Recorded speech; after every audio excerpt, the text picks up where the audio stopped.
आपण पाहू शकतो अक्षय, नवीन अपडेट येते। न्यायाधीशांनी आता आरोपीलाच विचारणा केली आहे। तूच सांग, तो प्रसंग आठव, तूच सांग कोणती शिक्षा तुला द्यायची, असं आता न्यायाधीशांनी विचारलेलं आहे। काय सांगाल, आज आपण काय शिक्षा अपेक्षित करू शकतो या ठिकाणी? यामध्ये जो काही न्यायालयासमोर पुरावा आला आहे, ॲक्च्युअल केसमधला जो काही पुरावा आला मी वैयक्तिक ऐकलेला नाही, पण माध्यमातून आलेले पुरावे आणि वर्तमानपत्रावर वाचलेल्या बातम्या, जर हे रेअरेस्ट ऑफ रेअरेस्ट केस असेल तर मृत्यूदंडापर्यंत शिक्षा होऊ शकते, कायद्यात तरतूद आहे। पण जर संशयावरून त्याला अटक केली असेल आणि त्या पद्धतीचा पुरावा आला असेल तर जन्मठेपेपर्यंत शिक्षा होऊ शकते, असं वकील म्हणून मला वाटतं। सर, तुम्ही सिनियर वकील असल्यामुळे रेअरेस्ट ऑफ रेअर केस जेव्हा कन्सिडर होतीये तेव्हा काय शिक्षेची तरतूद केली जाऊ शकते? कारण आरोपीचं वय जे आहे ते 65 आहे आणि आता सन्माननीय न्यायाधीश जे आहेत ते देखील आता त्यांच्या आरोपीशीच बोलत आहेत। रेअरेस्ट ऑफ रेअर जर केस सिद्ध झाली तर मृत्यूदंडाची शिक्षा, त्यामध्ये फाशीची तरतूद आहे, ही होऊ शकते, असं एक आमचं वकील म्हणून मला असं वाटतं। जे कलम या केसमध्ये लावलेली आहेत त्या कलमाच्या अंडर कुठली कुठली शिक्षेची तरतूद आहे? जे काही कलम लावले आहेत ते पोक्सोचा लावलेला आहे, नवीन BNS लावलेला आहे, म्हणजे खुनाचा लावलेला आहे, प्लस रेपचा लावलेला आहे। आणि मग हे सगळे जे काही तपासामध्ये निष्पन्न झालं असेल की रेप विथ मर्डर आणि ते रेअरेस्ट ऑफ रेअरमध्ये जर बसलं तर 100% त्यामध्ये फाशी शिक्षा होऊ शकते।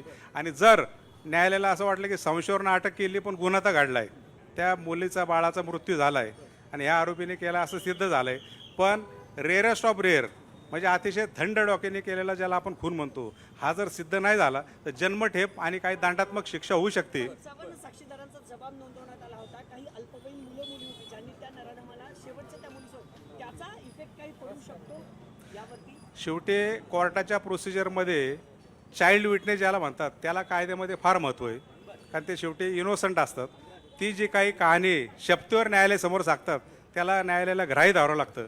आणि त्यांनी जर सांगितलं असेल की आमची मैत्रीण आमच्यासमोर खेळत होती, ह्या आरोपीला त्याला घेऊन गेला, हे जर सगळं न्यायालयासमोर आलं आणि त्यानंतर केलेला मर्डर आणि मेडिकल एव्हिडन्समध्ये तर तसं झालं तर मग रेअरेस्ट ऑफमध्ये ते मोडतं आणि मग त्या पद्धतीची शिक्षा होऊ शकते। आपण जर पाहिलं तर सन्मान्य न्यायाधीशांनी आरोपीला दोषी ठरवलेला आहे। म्हणजे पहिल्याच मिनिटाला जेव्हा सन्मान्य न्यायाधीश चेअरवर आले तेव्हा त्यांनी दोषी जे आहे ते आरोपीला ठरवलेले, त्यामुळे याच्यानंतरचं एक्झिक्युशनची प्रोसेस काय असते? आज न्यायालयासमोर त्याला आता आणल्यानंतर आपण सांगता तसं त्याला दोषी जाहीर केलेलं आहे। न्यायालय त्याला विचारणार की तुझ्या विरोधात अशा प्रकारचा गुन्हा सिद्ध झाला आहे तर तुला शिक्षेविषयी काय सांगायचं। आता माझ्यावर खोटी केस केली, मला खोटं अडकवलं असं ते बोलू शकत नाही। तुला शिक्षेविषयी काय सांग, नाही तो बोलू शकतो, पण कोर्ट फक्त त्याला विचारणार शिक्षेविषयी काय सांगायचं। त्यावेळेला ते फक्त आरोपी सांगणार की माझा वयाचा विचार करून काय असेल ते आपण शिक्षा द्यावी आणि त्या प्रमाणात जसा पुरावा आला आहे त्या पद्धतीने न्यायालय त्याला शिक्षा करणार। आतापर्यंत झालेल्या न्यायालयाच्या इतिहासात हा जलद गतीने खटला म्हणू शकतो का? अतिशय स्वागतार्ह बाब आहे। हल्लीच्या काळामध्ये आपण बघतो की लहान मुली असतील, महिला असतील, जे अत्याचार वाढलेत, फक्त आपण स्टेटमेंट ऐकतो की फास्ट ट्रॅक कोर्टामध्ये केस चालली पाहिजे। हे एक मूर्तिमंत उदाहरण आहे।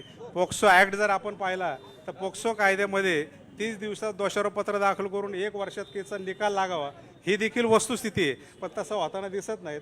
आपण जर खोलात गेलो तर अनेक 5-5, 6-6 वर्ष केसेस ह्या टाईपचे पेंडिंग आहेत आणि त्या धर्तीवर हा निकाल जर 55 दिवसात येत असेल तर समाजाच्या दृष्टीने, पोलीस प्रशासन असेल, आमची न्यायव्यवस्था असेल, या सगळ्यांच्या दृष्टीने स्वागतार्ह बाब आहे। आणि इथून पुढं एक त्याला असं एक उदाहरण घालून दिलं आपल्याला, त्याला असं म्हणता येईल। स्वतःला वाचवण्याचा प्रयत्न करतोय, कारण त्याची जे पीडित आहे तिचे कुटुंबीय देखील आहेत आणि त्यांना रडू कोसळलेले, कारण अतिशय धक्कादायक ही घटना